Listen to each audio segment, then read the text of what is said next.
ओस्टेंटेशियस। ओस्टेंटेशियस जो है ना हमारे पास वर्ड है। अच्छा, इसके अंदर इसको हम देख, इसकी मीनिंग भी देख लेते हैं। ओस्टेंटेशियस, ओस्टेंटेशियस का मतलब होता है वो बंदा जो एरोगेंट होता है, वो लाउड, ऊंचा बोलता है ना।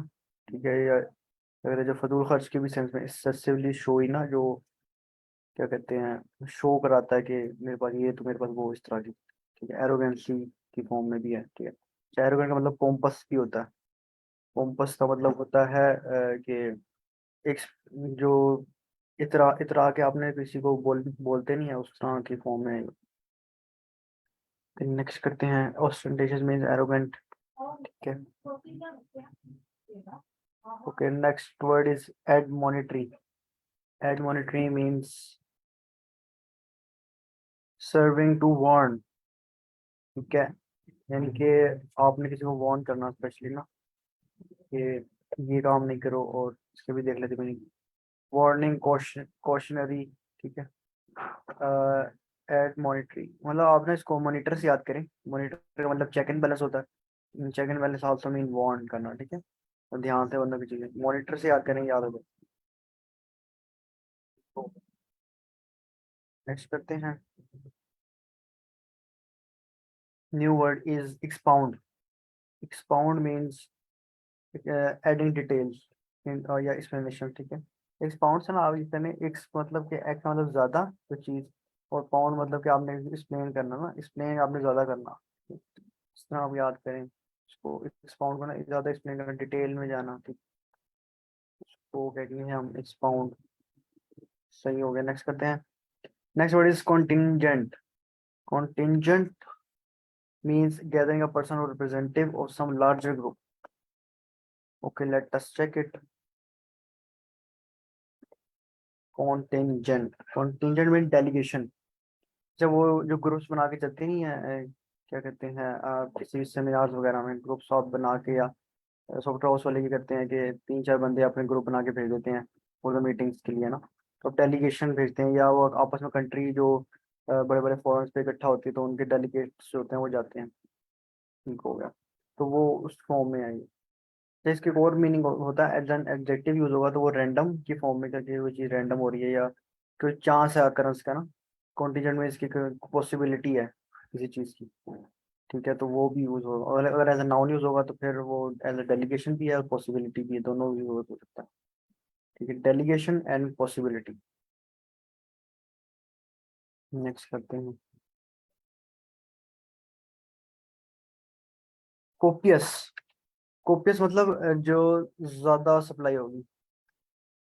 कोपियस, ठीक है, मतलब अबंडेंट इन सप्लाई। सो इसको इस तरह याद करें कि कॉपीज जो है ना, कॉपी है ना, तो उसको कॉपीज कर दें, यानी कि ज्यादा सारी कॉपीज हैं हमारे पास किसी चीज के ना, पेजेस है ज्यादा, तो उसका मतलब क्या हुआ कि हमारे पास सप्लाई ज्यादा है किसी चीज का, तो आप कॉपीज को इस तरह याद करें, अबंडेंस इन सप्लाई। ठीक है, abstruse. Abstruse mean difficult to understand, जो डिफिकल्ट टू कॉम्प्रिहेंड होता है ना, एम्बिगुअस सा कोई टॉपिक होता है, उसको कहते हैं एब्स्ट्रूस। आर्केन भी इसका मीनिंग होता है। ठीक है, arcane, abstruse, esoteric, scholarly, profound, confusing, complicated. ठीक है, ये सारे मीनिंग जो है ना याद होने चाहिए। Arcane, esoteric, profound, recondite. ठीक है, ये सारे इसके हैं।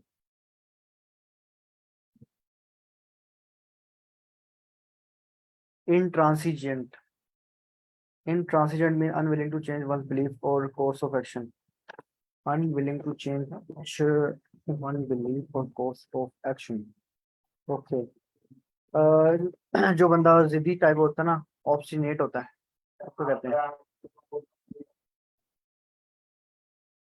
Stubborn, adamant.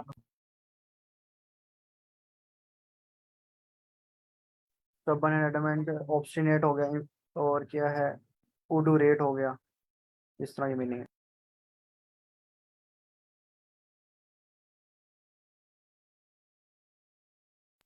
Next word is petulant. Petulant को हम देख लेते हैं। Petulant mean easily irritated or annoyed ना, जो बंदा इजीली अनॉयड हो जाए ना, उसको कहते हैं पेटुलेंट। ये चाइल्डिश की फॉर्म में भी है इसका ना, इरिटेबल, फेरी, पेविश, क्या है? और क्या है? Short tempered. शॉर्ट टेम्पर्ड जिसको कहते हैं ना, वो सेंसिटिव होना बंदा, जो आराम से ना, जिसको हम क्या कहते हैं, इरिटेट कर सकें या अनॉय कर सकें। आइट कर देते हैं, नेक्स्ट करते हैं हम मायोपिक। अच्छा, मायोपिक का होता है लैकिंग फोरसाइट या इमेजिनेशन। अच्छा, एक होता है मायोपिया, होता है ना, मायोपिक से ही हुआ है कि जो इसमें कमी है कि दूर नजर देखने की ना, ठीक है। मायोपिया एक बीमारी होती है, मतलब कि जो जिसको ऐनक वगैरह लगती है ना, उनको उसकी फॉर्म में होता है ये। अच्छा, इसको मैं दिखा देता हूँ आपको। मायोपिक मीन शॉर्ट साइटेड होना, ठीक है। मतलब कि उसको करीब का नजर आता, दूर का नजर नहीं आता। और वो इसको कहते हैं कि वो दूर देश ना हो बंदा ना, उसको भी हम कहते हैं मायोपिक है। ये मतलब कि उसको दूर की समझ नहीं आ रही, कोई दूर की प्लान ही नहीं कर रहा वो, सिर्फ शॉर्ट प्लानिंग आगे आगे देख रहा है कि इन द मेन टाइम क्या चीजें सही हैं, तो उसको लेके चलता है, तो उसको कहते हैं मायोपिक, ठीक है। दो मीनिंग है इसकी। पंडित। अच्छा, पंडित का मतलब यही होता है, जो स्कॉलर होता है ना, उसको कहते हैं। स्कॉलरली नेचर होती है। और क्या कहते हैं, टीचर होता है, जो प्रीचर होता है, ठीक है, गुरु की फॉर्म में। ओके, नेक्स्ट करते हैं इनडिफरेंस। इनडिफरेंस मतलब होता है कोई फर्क नहीं पड़ता ना, किसी चीज से, जो भी हो रहा है होने दो। अ, मतलब उसको कोई असर नहीं होना, कोई फर्क नहीं पड़ता। ये तो हमें आता है, इजी है वैसे। बम्बलिंग। अच्छा, बम्बलिंग होता है, क्या कहते हैं, lacking physical movement skills, specially with the hands. अच्छा, उसको मुंह में जो है ना बड़बड़ाने को कहते हैं कि, इसको देख लेते हैं बम्बलिंग को ना।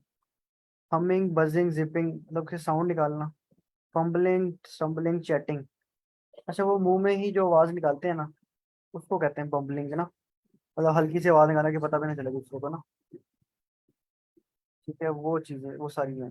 फमिंग, हमिंग है, फम्बलिंग है, स्टम्बलिंग है, चैटिंग। चैटिंग भी देख रहे थे, चैटिंग, रूलिंग, चैटरिंग।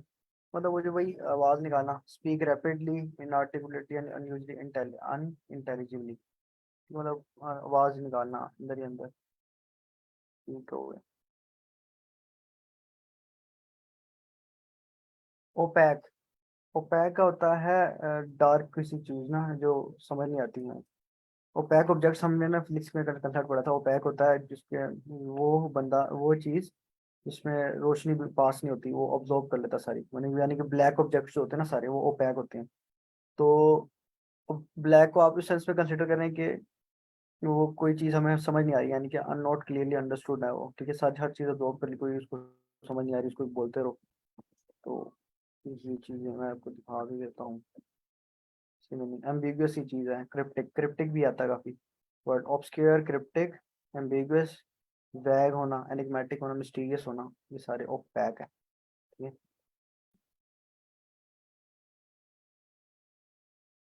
नेक्स्ट करते हैं आइडियोसिंक्रेसी। आइडियोसिंक्रेसी means a behavior attribute that is distinctive and peculiar to an individual। या किसी, ये इंडिविजुअलिस्ट के तौर पर है कि उसका उसी की करेक्टरिस्टिक करेक्टरिस्टिक होती है ना किसी चीज की, किसी बंदे की, ये स्पेशल स्पेशल इसके पास एबिलिटी नहीं है, तो उस फॉर्म में आइडियोसिंक्रेसी का इंडिविजुअलिस्ट से याद करेंगे, नहीं याद हो जाएगा आपको। I for आइडियोसिंक्रेसी, I for individualism, ठीक है। ये इंडिविजुअलिज्म इसका एक वर्ड है, ठीक है। और इसके इसका मतलब होता है कि करेक्टरिस्टिक किसी चीज की ना, किसी की ट्रेड्स के बारे में जिक्र हो रहा है, किसी की हैबिट के बारे में बात हो रही है। ओके।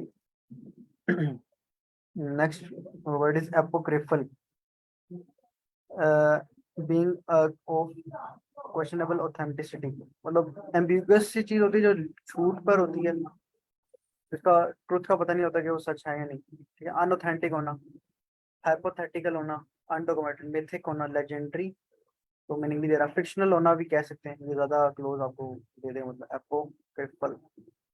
अच्छा, इसको आप ना एपोक्लिप्स से याद करें ना। एपोक्लिप्स में क्या होता है कि वो क्या बात हो रही है कि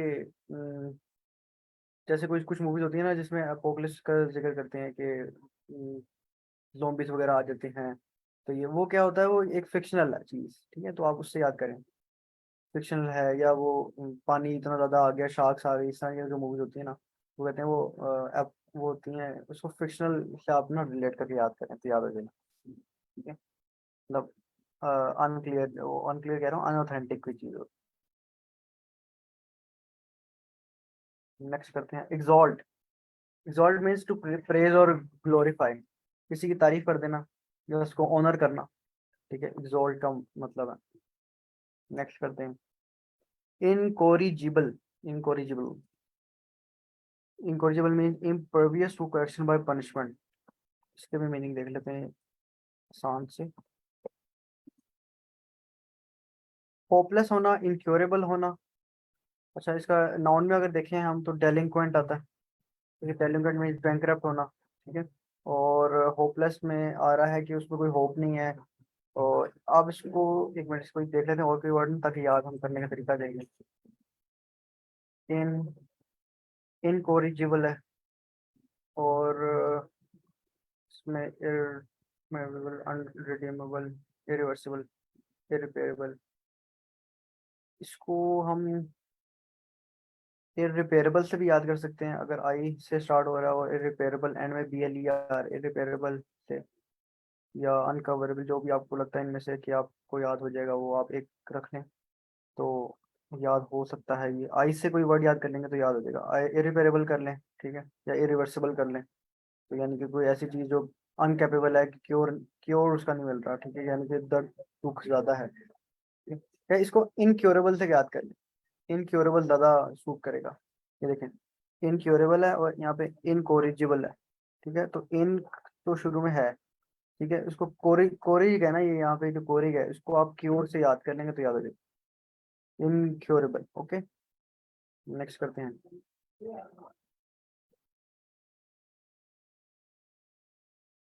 D denigrate. Denigrate means charge falsely or with malicious intent, tag with good name, और अच्छा किसी की रेपुटेशन खराब करना ना, उसको कहते हैं डेनिग्रेट। ठीक है, ठीक है, आपने रेपुटेशन को खराब किया है, ठीक है, उसको हम कहेंगे कि डेनिग्रेट है। इम्प्लेसेबल, या इसका मतलब होता है इरिप्लेसेबल ना। इसका हम इसकी मीनिंग देख लेते हैं कि क्या मीनिंग आ रहा है इम्प्लेसेबल के। स्टबन होना, जिद्दी, हाँ। वो थोड़ा सा वो बंदा जो कहता है कि भाई मैं अपनी जगह से नहीं लूंगा, इम्प्लेसेबल है ना वो। कह रहा भाई मैं जो ना अब इधर ही बैठूंगा, अब नहीं हिल रहा मैं। तो आप उसको इस तरह रिलेट करके याद करें। और इसका मतलब स्टबन, ऑब्स्टिनेट, ठीक है, जिद्दी होना, एडमेंट होना। ये सारे इकट्ठे याद करें, स्टबन होना, एडमेंट होना, ऑब्स्टिनेट होना। ये हमने पहले पढ़े हुए, ये सारे इकट्ठे याद होने चाहिए। और उसके बाद एक और वर्ड आ गया इम्प्लेसिबल, ये चौथा वर्ड आ गया इसका। और कि अच्छा, इसको याद करने का जैसे वो तरीका बताना, इम्प्लेसिबल की आई एम, मुझे ना हटाओ ना किसी जगह से। प्लेसेबल का मतलब है कि वो इजीली एडजस्ट हो जाता है हर जगह। और इम्प्लेसेबल का मतलब जो हर इजीली एडजस्ट नहीं होता, वो कहता है जी तंग करता है, वो स्टबर्न है, जिद्दी है। ठीक है, नेक्स्ट करते हैं confound. Confound means to cause confusion. Confound को कंफ्यूजन से याद करेंगे, याद हो जाएगा। ठीक है, confound means confusion. Confound means confusion. Let's search its meaning. Confuse होना, परप्लेक्स होना, बिविल्डर्ड होना। ठीक है, इसके और भी मीनिंग आ रहे हैं। एज इन टू रिफ्यूट भी है, मना करना। ठीक है, एज इन टू एम्बेरस करना, एज इन टू कॉन्फ्लेट करना। इसके एक भी याद कर लेंगे ना तो थोड़ा सा आपको मीनिंग क्लियर हो जाएगा। कन्फाउंड मीन्स कंफ्यूज या बिविल्डर्ड। ठीक है, नेक्स्ट करते हैं इनग्रेटिएट। इनग्रेटिएट देख लेते हैं meaning. Given give favour, gain favour with somebody by deliberate efforts. से किसी से फेवर मांगना, हाँ, सेंस में आ रहा है। इनग्रेटिएट, अपीज करना, कंफर्ट करना, कंसोल करना। अच्छा, ये सारे वही वो वाली मीनिंग है जो हमने कल कर रहे थे। प्लेसेट पढ़ा था हमने। ठीक है, पैसिफाई भी पढ़ा हुआ है। ठीक है, और इसको आप इकट्ठे याद करें। किस तरह याद करें कि अपीज, अब एक ही जगह ना लिख लें, एक जगह पे ना, कि अपीज, कंफर्ट, कंसोल, मोलिफाई, प्लेसेट, ट्रैंकुलाइज। ये सारों का मतलब होता है सूद करना, कंसोल करना। ठीक है, एक आप इसका वर्ड जहन में रखें और पांच छह इकट्ठे लिख लें।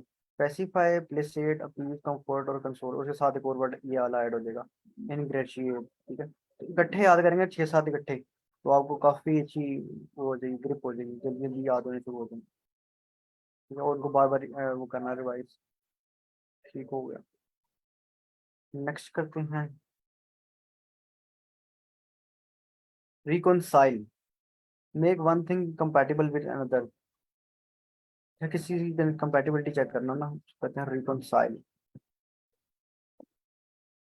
कितना अडेप्ट कर लेंगे आपस में, हार्मोनाइज कर लेंगे, मर्ज कर लेंगे, अकोमोडेट करेंगे। ठीक है, रिकॉन्साइल जब वो मतलब दे रहा हो इंटीग्रेट करना भी फॉर्म में ना।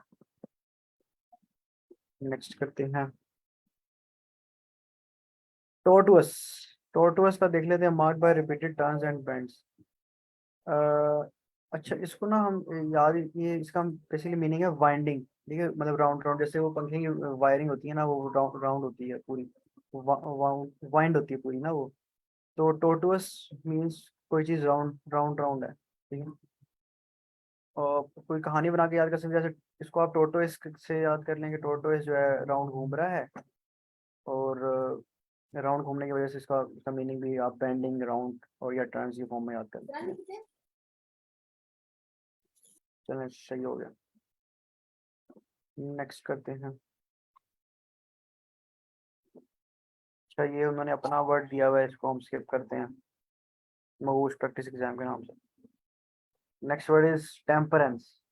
टेम्पर का तो मतलब वही होता है ना कि गुस्सा करना ना, और टेम्परेंस देख लेते हैं, आप ऑफ वर्डिंग एक्सेसिव।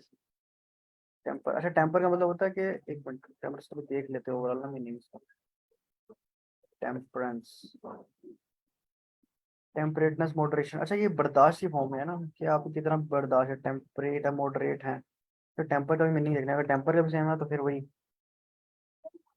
मॉडरेट। हाँ, इसका भी मतलब वही है, मॉडरेट करना ना, सॉफ्टन करना, लाइटन करना, अले करना, सूद करना। ठीक है, और तो टेम्परेंस भी वही चीज़ है। ठीक है, थोड़ा सा वो नाउन की तरफ चला जाता है। ठीक है, नेक्स्ट करते हैं।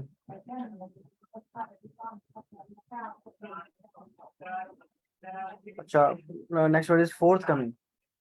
फोर्थ कमिंग, एक मिनट दीजिए।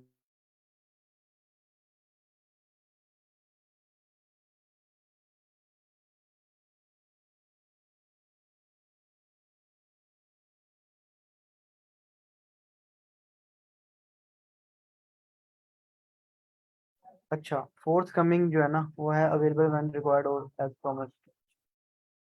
अवेलेबल व्हेन रिक्वायर्ड और एज प्रॉमिस, मतलब कि जो प्रॉमिस बंदा कर लेता ना, कि ये करूंगा मैं काम, तो फोर्थ कमिंग फर्स्ट है। अच्छा, when will the new session start. अच्छा, न्यू सेशन के बारे में नहीं पता, आइडिया नहीं है। आप एक काम करें, मंडे से हमने ना इंपॉर्टेंट चैप्टर्स करने हैं जीआरई के। ठीक है, तो वो आप लाजमी अटेंड कीजिएगा। ठीक है, तो आपको काफ़ी हद तक क्लियर हो जाएंगी चीज़ें, हम वो न्यू ही लेके चलेंगे ना। रोज़ एक नया चैप्टर करते हैं, तो वो पिछले से वाले से लिंक नहीं होता। तो आप वो जो लाजमी अटेंड कीजिएगा। और नेक्स्ट का आइडिया नहीं है, क्योंकि मेरे ख्याल से अक्टूबर आ गया ना, तो जीआरई की अब मेरे ख्याल से कोई और क्लास स्टार्ट ना हो प्रोबेबल, क्योंकि लोगों ने अब अप्लाई करने का टाइम है इस टाइम ना। तो शायद हो, लेकिन मेरे ख्याल से अभी तक तो कोई चीज़ वगैरह नहीं है मेरे पास, इन्फॉर्मेशन नहीं है उसमें। अच्छा सर, अटेंडेंस क्या है? अच्छा, मतलब आपको जीआरई का आइडिया है या नहीं? मैं आपको समझा देता हूँ सारी चीज़।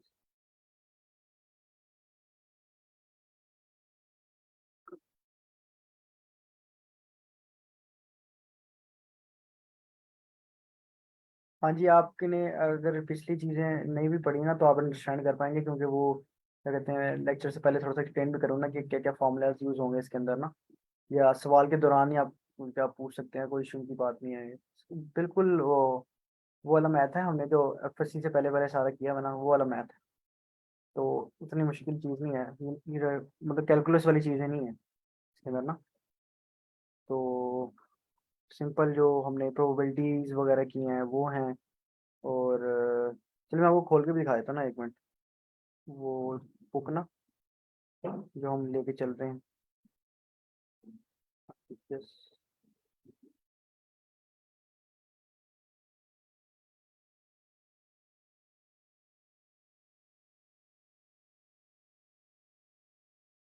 जी।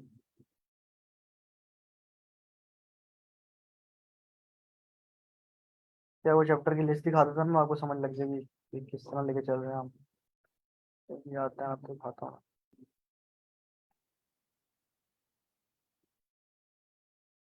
तो इसने वो दिया, ऊपर ही होगा, बस लोड नहीं हुआ था। ओके, अच्छा ये देखें चैप्टर के नाम है, चैप्टर के नाम देखें आप, जैसे कि ये है अरिथमेटिक, ठीक है, arithmetic algebra, inequalities, functions, form, जो फ्रैक्शंस। अच्छा ये जो है ना, तकरीबन हमने मेरे ख्याल से 13 तक जो है ना हमने कवर किए हुए हैं, ठीक है। 14 15 भी कवर किया हुआ है, ठीक है। और उसके अलावा मैंने हम लोगों ने ना हम कवर कर लिए हैं ये पॉलीगॉन्स, सर्कल्स, ट्राइंगल्स, ठीक है, ये भी कवर कर लिए हैं, ठीक है। अच्छा नेक्स्ट वीक जो हमने करना है ना, वो करने थोड़े से इंपॉर्टेंट चैप्टर ना, वो काफ़ी जो आते हैं। एक हमने ये डाटा इंटरप्रेशन वाला आता है चैप्टर, काफ़ी इसके 2 या 3 सवाल तो लाजमी होते हैं। तो ये चैप्टर करेंगे, प्रोबेबिलिटी ये कॉम्बिनेशन वाला करेंगे, ठीक है, एवरेज वाला करेंगे और स्टैंडर्ड डिवीजन वाला करेंगे। ये आपका अगर आपने ये कर लिया ना, ये आपका में 40%, 35% जो है ना क्वांट का कवर हो जाएगा, ठीक है। ये आपने सारा पोर्शन कर लिया तो, क्योंकि बाकी चीज़ें आसान है, बाकी चीज़ें इतनी मुश्किल नहीं है, अगर आपने थोड़ी सी चीज़ें पढ़ी होंगी ना तो आप कर लेंगे। लेकिन ये जो ये वाली चीज़ें हैं ना कि किस तरह करनी है जल्द तरीके से, ये प्रोबेबिलिटी और डाटा इंटरप्रिटेशन, ये थोड़ी सी ना टाइम कंज्यूमिंग है, इस पर आपको टाइम लगाना पड़ेगा समझने के लिए ना चीज़ें, अगर आपको कंसेप्ट क्लियर नहीं है।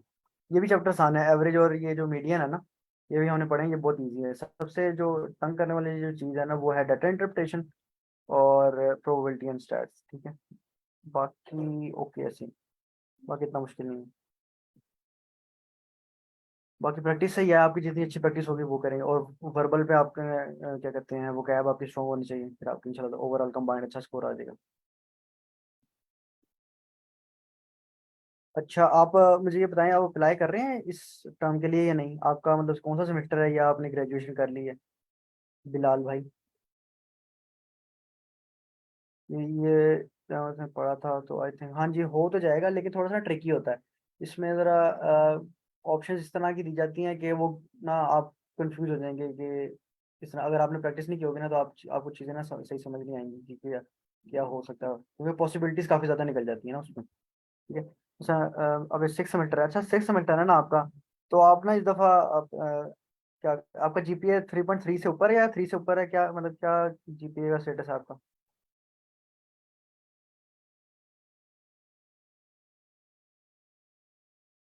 चलिए मैं बता देता हूँ, हाँ।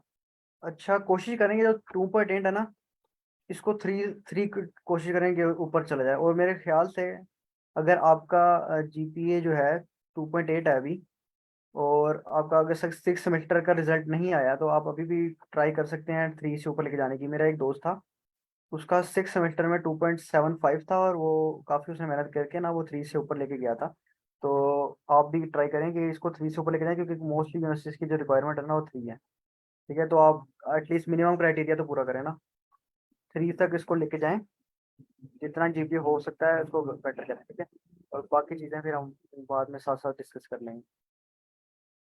और based on given question it is very difficult in my university. अच्छा तो यार इसमें यह है कि आप ना बाकी चीज़ें काम सारे छोड़ दें, आप ये जो 2 सेमेस्टर ये जो 3 सेमेस्टर पढ़े हैं ना, आपने सही तरह इन पर ध्यान देना, ठीक है।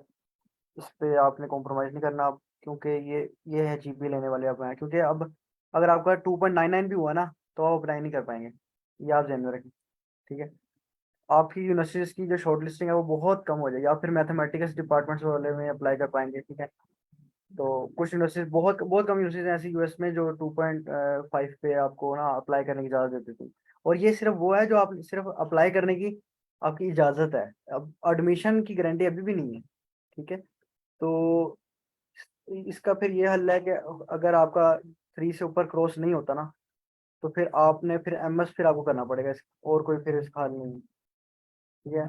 अगर आपने स्कॉलरशिप के लिए अप्लाई करना है ना यूएस के लिए, तो आपको फिर एमएस के लिए ही करना पड़ेगा, ताकि आप उसमें अच्छा जीपीए लें और फिर कंसिडर हो एप्लीकेशन के लिए, ठीक है। वरना फिर इसी को आप इम्प्रूव करके कोशिश करेंगे 3 से ऊपर लेके जाएं।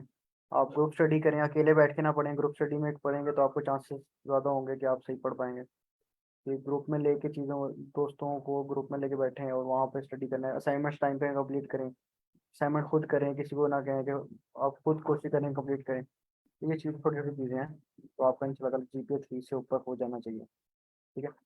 अ, मतलब 6 में भी आपका 3.5 से ऊपर होगा, 3.6 होगा तब आ जाएगा। ठीक है।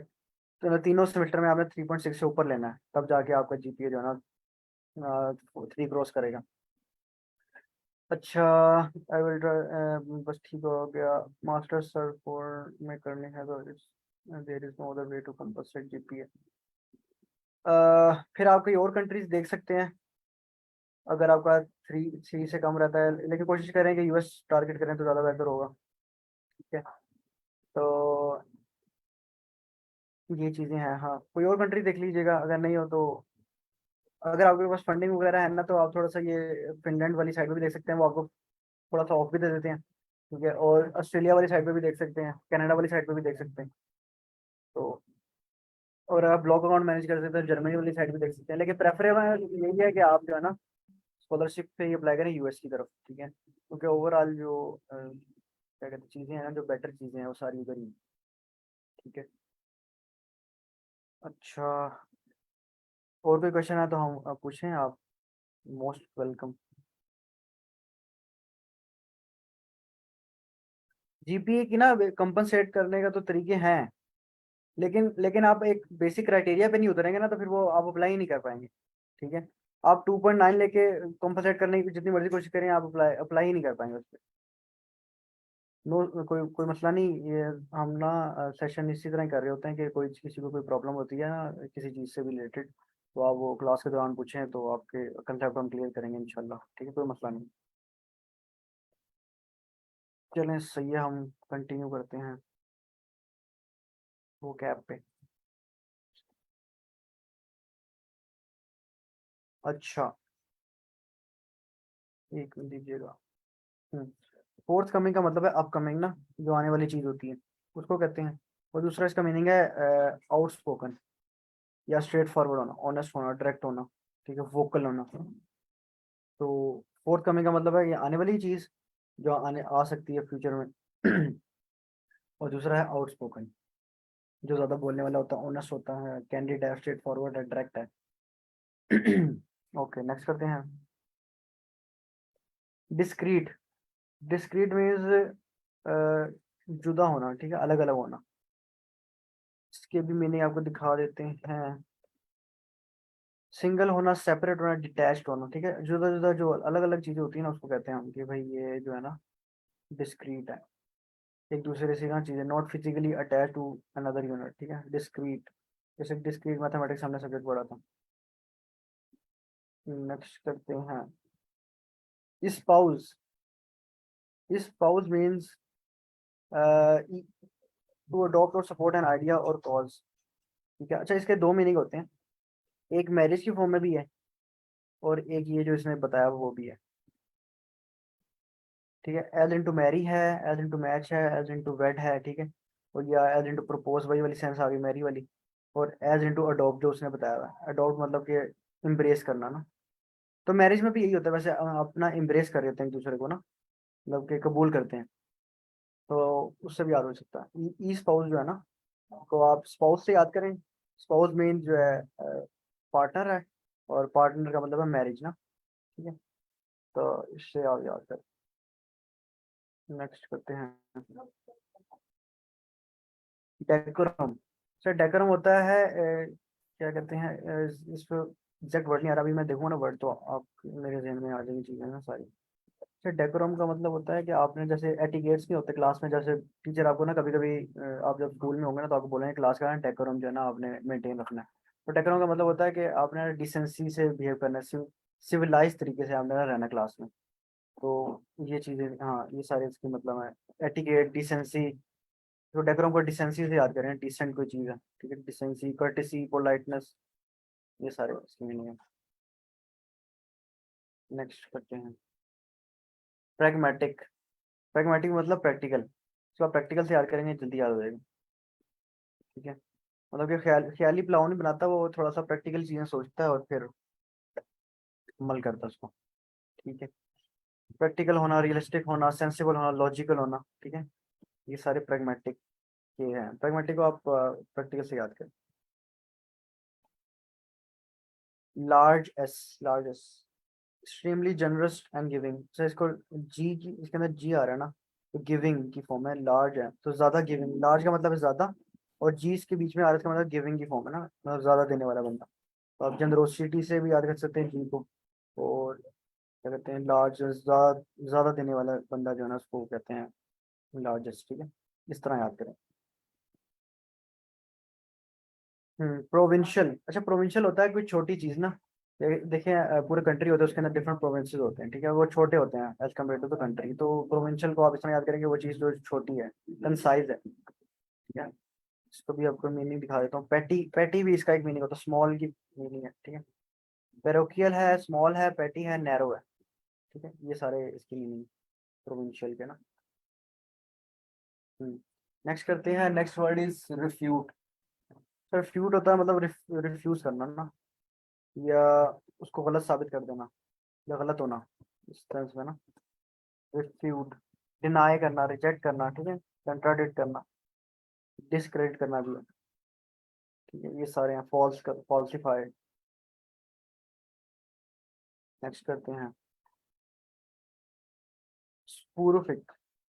स्पूरिफिक मतलब होता है स्लीपी। आप ऐसे वो चीज जो आपको ना स्लीप की तरफ लेके जाएगा, आपको ना नींद नींद दिलाए, ठीक है, हिप्नोटिक कोई चीज होती है ना जैसे वो, तो उसको स्पूरिफिक कहते हैं। तो इसको ना हम सर्च भी कर लेते हैं। हिप्नोटिक ही ऐसे इसका मतलब था, हाँ जी। हिप्नोटिक है, सूदिंग है, वो चीज जो आपको स्लीप की तरफ लेके जाए या आपको काम डाउन करे ना, रिलैक्स करे, उसको कहेंगे कि वो है सुपोरोफिट है। नेक्स्ट करते हैं laudable. Laudable means worthy of high praise ना। लॉर्ड का मतलब होता है प्यार की सेंस में था, ठीक है। जैसे हम इसको एक मिनट देख लेते हैं।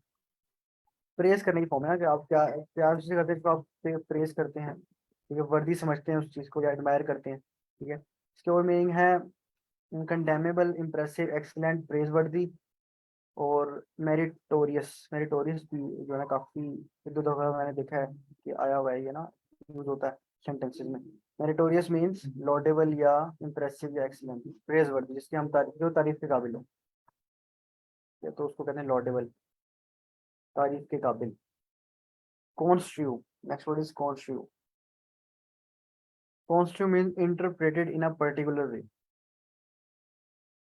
मतलब कि आपने कोई चीज किसी को समझाई तो वो उसने गलत तरीके से समझ ली ना, या किसी और एंगल से उसको पकड़ लिया, ठीक है। तो इसको भी मीनिंग देख लेते हैं। कॉन्स्ट्रू, एक्सप्लेन करना, क्लैरिफाई करना, इलस्ट्रेट करना, डिमॉन्स्ट्रेट करना, इंटरप्रेट करना, मतलब उसने गलत तरीके से समझ लिया, या उसने समझाने में कुछ और एंगल से उसको अंडरस्टैंड किया। तो मैं, या इसको इस तरह भी याद कर सकते हैं कि किसी को ना एक्सप्लेन कर, ओवर एक्सप्लेन करना ना, सिंप्लीफाई करके समझा कि उसको समझ आ कि कॉन्स्ट्रू मीन्स एक्सप्लेन करना, क्लैरिफाई, क्लैरिफाई से याद करें, C for clarify, C for construe. Next करते हैं एडामेंट। अच्छा एडामेंट भी वही था, ऑब्स्टिनेट, जो बंदा जिद्दी होता है, ये हमने पढ़ा है। ऑब्स्टिनेट, जिद्दी, एडामेंट, और एक और थे स्टबन, ऑब्सेसिव, ये सारे जो है ना इसके हैं मीनिंग। जो बात नहीं मानता ना बंदा, उसको कहते हैं स्टबन, जिद्दी है ये का। अपेरेंट, अपेरेंट मतलब होता है mark different different from accepted norm. मतलब कि एक नॉर्म जो फॉलो करते हैं हम किसी भी सोशल सर्कल में, वो उससे ऑपोजिट कोई चीज हो, शायद वो सेंस में आ रहा है, इसको देख लेते हैं। अनयूजुअल सी कोई चीज हो जाए ना, अब नॉर्मल सी चीज हो जाए, तो उसको कहेंगे कि अपेरेंट, ठीक है। अपेरेंट, अपेरेंट मीन अब नॉर्मल, अब नॉर्मल से याद करें इसको। अपेरेंट ए भी आ रहा है, और अब नॉर्मल में भी ना ए भी आ रहा है, तो अब नॉर्मल, ठीक है। नेक्स्ट करते हैं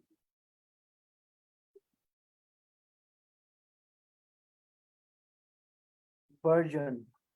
अच्छा बर्जन का मतलब होता है ग्रो एंड फ्लरिश ना। तो इसको हम इस तरह, मैंने इसको इस तरह याद किया था कि बर्गर जो होते हैं ना, बर्गर्स जो है ना, उसको बर्गन बना दिया। बर्गन का मतलब है जो बड़े बर्गर्स होते हैं, ठीक है। तो जो बड़े बर्गर होते हैं वो ग्रो एंड फ्लरिश हुए हैं, क्योंकि ज्यादा बड़े हैं ना, वो ग्रोन है, ग्रोन अप, ठीक है। तो उसको याद किया था इस तरीके से ताकि याद हो जाए। बर्गियन ग्रो, ठीक है, ग्रो एंड फ्लरिश की फॉर्म में। सही है। नेक्स्ट करते हैं। अच्छा, हैकनेट पढ़ा था हमने। हैकनेट था lacking significance through having an over use. अच्छा, ये नॉर्मल सी कोई चीज़ होती है ना, नॉर्मल बनालिटी। बनाल भी हमने लफ्ज पढ़ा था एक। ये कॉमन सी कोई चीज़ होती है, क्लीशे है, स्टीरियोटाइप्ड है, ठीक है। ये बोरिंग सी चीज़, डल हो गई है ना, बार बार एक ही चीज़ अगर आप जब करते हैं तो वो आपको बोरिंग लगने लगती है ना।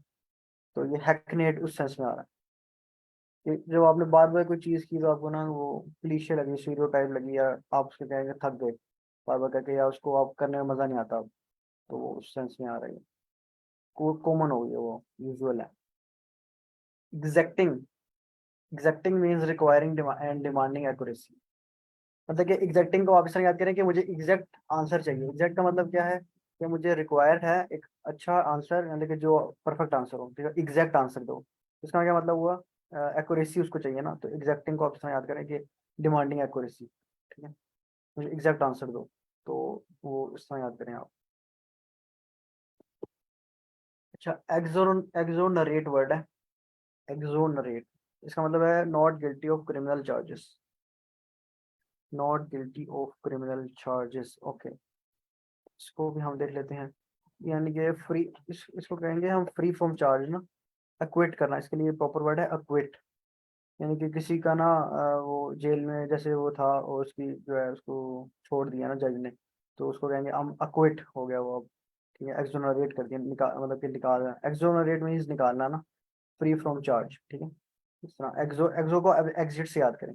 ठीक है, एग्जिट, किसी बंदे का एग्जिट हुआ है, नहीं तो वो निकला है, तो आप इस जेल से इसको रिलेट करके याद करें तो आपको याद होगा कि अक्विट करना ना, ठीक है, फ्री फ्रॉम चार्ज की फॉर्म। Next, adamant. एडामेंट भी अभी पढ़ा था। एडामेंट मीन्स ऑब्स्टिनेट बंदा, ठीक है, वो बंदा जो जिद्दी है। और इसका एक और भी मीनिंग था, वो भी सेम में नहीं आ रहा मुझे। अच्छा, जिद्दी होना था, ऑब्स्टिनेट था, एडामेंट था, हाँ, स्टबन होना। स्टबन होना, स्टेडफास्ट, हार्डेंड होना, इंट्रांसिडेंट होना, ठीक है, ये सारे हैं। ओपिनियटेड, ओपिनियनेटेड है, और है बाकी बाकी अभी हमने कोई नहीं पढ़े इनमें से। ऑब्सेसिव भी है।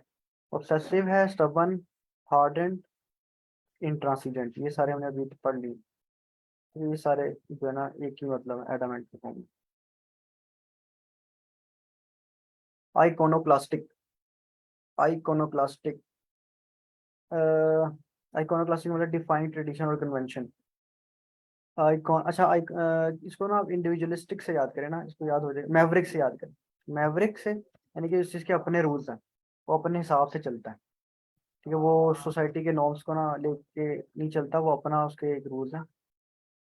तो ये देखिए, मैवरिक इसका वर्ड आया है एक, ठीक है, मैवरिक। अच्छा, हमने ना, मैंने, मुझे ये इस तरह याद है, तो हमने ना इकट्ठे याद किए थे इसको। मैवरिक होना, आइकोनोक्लास्ट होना, तो ये हमने ना इकट्ठे याद किए थे, तो इसलिए याद है ये चीज़ ना कि इंडिविजुअलिस्टिक जो बंदा होता है ना, कि अपने उसके जो है ट्रेडिशंस फॉलो करता है, वो अपने हिसाब से चलना, वो कहता है आइकोनोक्लास्ट। अच्छा, सेशन में हमारे साथ सैयद अली ज़िशान है। अच्छा, आपका जीपीए कितना है सैयद अली ज़िशान? मैंने आपको एक चीज़ बतानी थी, अगर आपका जीपीए अच्छा है तो वो अच्छा, वो उस एक स्कॉलरशिप थी, सॉरी, स्कॉलरशिप कह रहा हूँ, यूनिवर्सिटी थी, यूनिवर्सिटी ऑफ एलाबामा ना, ऑफ एलाबामा, ठीक है, उसका ना जीपीए रिक्वायरमेंट जो है ना, वो था कि अगर आपका 3.5 से ऊपर है ना, तो आपको वो मिल जाएगी, एडमिशन फी ऑफ मिल जाएगी इस सेमेस्टर, यानी कि इस टर्म के लिए। तो आप उस फॉर्म पे ना, मैं आपको फॉर्म अभी लिंक भेज दूंगा, अगर 3.5 पे वो एक्सेप्ट, 3.4 पे आपको एक्सेप्ट कर लेते हैं ना, तो आप वो काइंडली फिल कर लीजिएगा, ठीक है। क्या पता आपको भी फी जो है ना वेवर मिल जाए इस यूनिवर्सिटी के लिए ना, ठीक है। तो आप बल्कि अगर आप सर्च करेंगे यहाँ पे university of Alabama fee waiver ना, यहाँ पे फी वेवर, तो आपको मिल भी जाएगा ना उसका फॉर्म। छोटा सा फॉर्म है, तो वो फिल करेंगे ना, आपको मिल जाएगा। तो ये चीज़ें हैं, ये वो आपने ये लाजमी देखना है। फॉर्म फिल करेंगे ना तो आपको छोटा सा फॉर्म, उसके अंदर बस आपने डेट ऑफ बर्थ देनी है और ईमेल देनी है अपनी ना, जिससे आप अप्लाई करेंगे, ठीक है। तो वो आपकी ईमेल पे कोड भेज देंगे, अगर आपको को एक्सेप्ट करना है, उन्होंने मतलब मान गया हो ना, तो वो भेज देंगे। God is more about this all. अच्छा, मैं आपको बता देता हूँ, एक मिनट दीजिए, अजान हो रही है।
चलिए हम स्टार्ट करते हैं।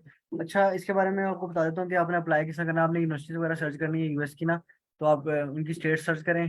ठीक है, स्टेट सर्च करने के बाद ना उधर लिखें कि उस स्टेट की ना यूनिवर्सिटी टॉप 5 या टॉप 6 यूनिवर्सिटी मुझे बता दो ना गूगल को। तो आप उस यूनिवर्सिटी की वेबसाइट पे जाएं, हर जो 5 यूनिवर्सिटीज आपके पास आएंगी ना उनकी यूनिवर्सिटी की वेबसाइट पे जाएं और उनकी ना रिक्वायरमेंट देखें ना कि क्या है। जैसे ये यूनिवर्सिटी ऑफ अलबामा है ना, इसकी ना आपने पीएचडी रिक्वायरमेंट देख रहे हैं आप सपोज, सीएस पीएचडी रिक्वायरमेंट्स, तो वो आपको ना बता देगा कि कितना जीपी होता है, कितने क्या क्या रिक्वायरमेंट्स होती हैं, क्या क्या चाहिए होता है। ठीक है, तो ये सारी चीज़ें हैं। ये देखें, उसने थ्री थ्री वाला अप्लाई कर सकता है। ठीक है, 4 में से स्केल में। उसके बाद क्या कहते हैं, उसका जीआरई स्कोर चाहिए या नहीं, ये सारी इन्फॉर्मेशन आ जाती है। या उनकी पोर्टल पे भी जाके देख सकते हैं कि क्या चीज़ें चाहिए होती हैं। ठीक है, तो हर यूनिवर्सिटी का क्राइटेरिया अलग है। ज़्यादातर यूनिवर्सिटीज में का जितना भी मैंने देखा है ना, वो 3 से मिनिमम तो 3 ही है ना। ठीक है, ये 3 से कम वाला जो है ना अप्लाई नहीं कर पाएगा उस पे। ठीक है, अच्छा ये उन्होंने दिया हुआ है ये देखें, जैसे एप्लीकेशन की गाइडलाइंस हम देख लेते हैं कि उनकी क्या गाइडलाइंस है, मतलब डेडलाइन है। अच्छा, इसकी जो डेडलाइन है ना, अच्छा ये केमिकल इंजीनियरिंग है, सॉरी कंप्यूटर साइंस देखते हैं। कंप्यूटर साइंस की जो फॉल की डेडलाइन है वो है 28 फेब। सही है। और no deadline for graduate admission. अच्छा, ग्रेजुएट की कोई डेडलाइन नहीं है। ठीक है, और प्रायोरिटी अगर फंडिंग के लिए तो 28 से पहले पहले आपने ना इसको करना। ठीक है, तो ये दी हुई है चीज़ें सारी। अच्छा, ये सारी पोर्टल पे ना गिवन होगी सारी चीज़ें ना, एडमिशन के आप सारा एक्सप्लोर करेंगे हर यूनिवर्सिटी के जाके अपना अपना। तो मेजोरिटी यही है कि 3 से कम ऊपर वाले अप्लाई करेंगे ना इसमें। तो लेकिन कुछ यूनिवर्सिटी में ये भी है 3.3 वाले से ऊपर भी अप्लाई करेंगे, कुछ में है 3.5 वाले ही अप्लाई करें। ठीक है, वो बेसिकली चाह रहे हैं उनके पास, वो 3.5 इसलिए लिखते हैं कि उनके पास ना पहले ही एप्लीकेशन बहुत ज़्यादा आ रही होती हैं, 1600 1700 एप्लीकेशन आ रही होती हैं हर साल। तो उन्होंने रखने होते हैं 1800 ना, 100 पीपल तक अगर पीएचडी को ना देना होती है फंडिंग ना। तब जब एप्लीकेशन इतनी ज़्यादा आ जाएंगे ना, तो फिर वो चेक लगा देते हैं इनका, जिनका जीपी 3.5 से ऊपर है ना, तो वही अप्लाई करें। फिर एप्लीकेशन नंबर ऑफ एप्लीकेशन कम हो जाती हैं। और फिर उसके अलावा वो भी जीआरई जिन्होंने नहीं दिया होता वो फिर अप्लाई नहीं करते, वो कंसिडर ही नहीं होते फिर। ठीक है, जीआरई नहीं दिया होता, आर्ट्स नहीं दिया होता। ठीक है, तो वो फिर एप्लीकेशन आगे जाती ही नहीं है। तो फिर वही वही आता है जो वही कहते हैं मेरिट पे आएगा जिसकी सारी एप्लीकेशन पूरी होगी। ठीक है, और सारे स्टैंडर्ड मीट कर रहे होंगे। ठीक है, अब कुछ यूनिवर्सिटीज में ये है कि वहाँ पे आइल्स की रिक्वायरमेंट भी होगी, किसी में ज़्यादातर में मैंने देखा है जो अच्छी यूनिवर्सिटीज हैं वो 7 से ऊपर मांगती हैं। ठीक है, और अगर आपका स्पीकिंग में 8 है ना, तो आपको चांस ज़्यादा है कि आपको ना टीएशिप मिल जाएगी ना वहाँ पे टीएशिप का मतलब ये है कि फंडिंग वगैरह मिल जाएगी। अच्छा, स्टेट यूनिवर्सिटी में ज़्यादा फंडिंग है। State universities basically public universities जो होती है ना उनमें ज़्यादा फंडिंग होती है। ज़रूरी नहीं है हर यूनिवर्सिटी में ना, सॉरी हर स्टेट की ना नाम तो होता है यूनिवर्सिटी, क्या कहते हैं उसके अपने नाम पे ना यूनिवर्सिटी का। लेकिन कुछ और भी है वहाँ पे उस स्टेट की, जैसे जैसे सपोज ओक्लाहोमा, जैसे हम कंसिडर कर लेते हैं ओक्लाहोमा यूनिवर्सिटी है। ठीक है, वो ओक्लाहोमा स्टेट की है। ठीक है, तो उसके अलावा भी कुछ पब्लिक यूनिवर्सिटीज होंगी कि जो ओक्लाहोमा में होंगी, लेकिन उसका नाम ओक्लाहोमा यूनिवर्सिटी नहीं होगा। ठीक है, तो आपने वो भी कंसिडर करना है। और उसमें इशू ये भी होता है कि उसमें कंपटीशन ज़्यादा होता है, जैसे जो स्टेट का नाम होता है ना उनकी यूनिवर्सिटी में कंपटीशन ज़्यादा होता है। तो कोशिश करें वो उसमें देखें, आप अपना चांस देखें जिसमें जो लोगों को पता नहीं है या कम और फंडिंग उसमें अवेलेबल हो ना। तो जो स्टेट का यूनिवर्सिटी वाला नाम होता है ना वो तो हर कोई बंदा अप्लाई कर रहा होता है, क्योंकि वो कॉमन सा नाम है और वो स्टेट देख के और उसी की यूनिवर्सिटी में अप्लाई कर देते हैं। तो कोशिश करें कि वो यूनिवर्सिटी देखें जो पब्लिक भी हो। ठीक है, फंडिंग भी अवेलेबल हो और लोगों को पता ना हो ज़्यादा। ठीक है, तो आपके फिर चांसेस जो है ना बढ़ेंगे। ठीक है, तो जीपीए वगैरह जिनका कम है ना वो ये स्ट्रेटेजी यूज़ करेंगे ना, तो इंशाल्लाह एडमिशन हो जाएगा। ठीक है, अच्छा अप्लाई वैसे आपको अगर प्रोफेसर ने बोल दिया ना कि आप हाँ जी गो हेड दे दिए कि आप इसमें अप्लाई करें, तो फिर आप उसका ना एसओपी के अंदर उसका नाम भी लिख दीजिएगा कि मैं ये इस प्रोफेसर ने मुझे जो है ना मैं इसके साथ काम करना चाह रहा हूँ, इस मेरा रिसर्च वर्क है ना, तो वो इससे रिलेट करता है कि मैं इस फील्ड में रिसर्च करना चाह रहा हूँ। और उस प्रोफेसर का भी जो रिसर्च वर्क है वो इसी से रिलेटेड है। ठीक है, तो ये चीज़ बस। ये लिखा हुआ है sir can you check for ASU university. अच्छा एएसयू, सॉरी ये यूएस की है। एएसयू यूनिवर्सिटी, अच्छा एरिजोना स्टेट यूनिवर्सिटी। अच्छा 179 क्यूज रैंक, अच्छा इसका ना लिख लेते हैं C S P H D, C S P H D admission requirements लिख लेते हैं कि इसको इस तरह क्या दिया हुआ है, लिख लेते हैं। अच्छा ये साइबर सिक्योरिटी में, चलिए ये इसी को से आइडिया हो जाएगा हमें। अच्छा उसने प्रोग्राम डिस्क्रिप्शन बताया सबसे पहले, ठीक है, उसके बाद थोड़ा कोर्सेज के नाम बताएं। अच्छा रिक्वायरमेंट्स में आ जाए।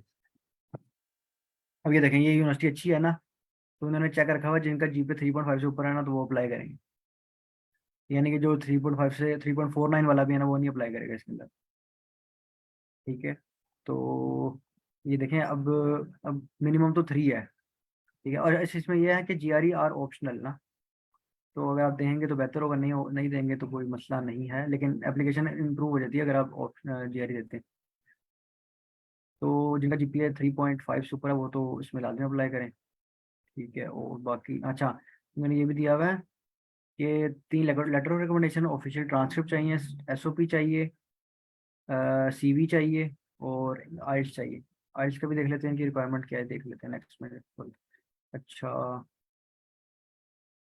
बाकी चीज़ें, अच्छा अच्छा ये अभी इनकी ये टॉप की यूनिवर्सिटी नहीं है, इन्होंने फिर भी इन्होंने ना रखा हुआ है। अच्छा मैं इसलिए कह रहा था कि जो ये देखें एक एरिजोना स्टेट है, एरिजोना स्टेट की जो नाम पे यूनिवर्सिटी है ना उस पर कंपटीशन फिर जाहिर जाहिर है वो ज़्यादा होगा, ठीक है, क्योंकि क्योंकि सबको पता होता है इस यूनिवर्सिटी का, तो हर कोई अप्लाई कर रहा होता है, तो इनका जो है ना थोड़ा टफ होता है क्राइटेरिया। अच्छा इन्होंने ना आइट्स देखें क्या दिया हुआ, अच्छा इसका जो इन्होंने आइट दिया वो कह रहे हैं कि 6.5 होना चाहिए एटलीस्ट। तो जिन लोगों का भी 6.5 से या 6.5 से ऊपर है ना तो वो अप्लाई करेंगे लाजमी इसमें। और जिनका अच्छा सबसे अच्छा 2 चीज़ें हैं इसके अंदर, अब उन्होंने बोल दिया जी आर ई जो है ना ऑप्शनल है, ठीक है। तो आपने जिनका जीपीए 3.5 से ऊपर है वो, और जिनका आई 6.5 से ऊपर है वो दोनों अप्लाई लाजमी अप्लाई करेंगे, इसमें फिर चांस बन जाएगा, ठीक है। चांस बनने का मतलब जरूरी नहीं एडमिशन मिले, लेकिन आप एटलीस्ट क्राइटेरिया पे पूरे उतर रहे हैं ना उसके, ठीक है। तो उसके बाद अच्छा शुड आई, अच्छा ड्यूलिंगो भी यहाँ पे एक्सेप्ट कर रहे हैं, बाकी फ्रिक्वेंटली आस्क्ड क्वेश्चन वगैरह पूछ सकते हैं। सर 3 रिकमेंडेशन लेटर तो चाहिए चाहिए ना, आपने एक तो एक यूनिवर्सिटी से ले लें और 2 इंटरनेशनल हैकाथॉन से ले लें, ठीक है। और यूनिवर्सिटी जो आपने शॉर्टलिस्ट करनी है ना वो आपने 8-9 करनी है, या 10 तक ले जाएं, 10-11 तक, ठीक है। तो उसके बाद सबने अप्लाई करें, उसमें एक आदमी में भी हो जाता ना, आप फिर वो उसको एक्सेप्ट कर लेना। अच्छा सर ये ड्यूलिंगो इंग्लिश क्या है, अच्छा ड्यूलिंगो इंग्लिश भी एक टेस्ट होता है, लेकिन प्रेफरेबल यही है कि आप आइल्स देना, क्योंकि हर यूनिवर्सिटी ड्यूलिंगो एक्सेप्ट नहीं करती। आइल्स और टोफल या आइल्स में दोनों में से एक दे दें तो चल जाएगा काम। ये डिपाउल यूनिवर्सिटी जो है मेरे ख्याल से वो प्राइवेट थी, जो मैंने सर्च किया था। यूनिवर्सिटी तो अच्छी है वैसे, उसकी रिसर्च वर्क भी अच्छा है। अगर आपको प्रोफेसर ने गो हेड दिया तो आप अप्लाई जरूर करें इसमें, वरना आप इसके पहले क्या कहते हैं अप्लाई करें, प्रोफेसर की लिस्ट खोलें और फिर देखें कि वो आपका रिसर्च वर्क क्या है और किसको आप ईमेल कर सकते हैं, ईमेल करके देखें। अगर कोई प्रोफेसर आपका इंटरव्यू वगैरह रख लेता है या वो को हर्ट दे देता तो आप उसमें फिर जरूर अप्लाई करें, सही। चलें सही है, कल अगर कोई किसी का क्वेश्चन हो तो स्लैक में पोस्ट कर दीजिएगा। वैसे मैंने जो देखे थे ना वो डिपॉल यूनिवर्सिटी जो थी ना वो प्राइवेट थी, फंडिंग है इनके पास काफ़ी, क्योंकि ये टॉप यूनिवर्सिटीज में आ रही थी, टॉप 100 में थी ये, मैंने जो देखा था ना। तो हाँ जी ये प्राइवेट है, तो अगर इनकी वैसे है फंडिंग, इनके पास फंडिंग होगी जाहिर है। तो अगर आप क्राइटेरिया पे उतर रहे हैं ना तो आप ज़रूर इसमें ना अप्लाई कीजिएगा, अगर वो कोई प्रोफेसर आपको हाँ कर देता, ठीक है। नेक्स्ट चलें हम ना कल फिर मिलते हैं, मतलब मंडे को मिलते हैं, ठीक है। कोई क्वेश्चन होगा तो आप पूछ लीजिए, स्लाइड पे हम कर लेंगे, ठीक है, ओके, अल्लाह हाफिज़।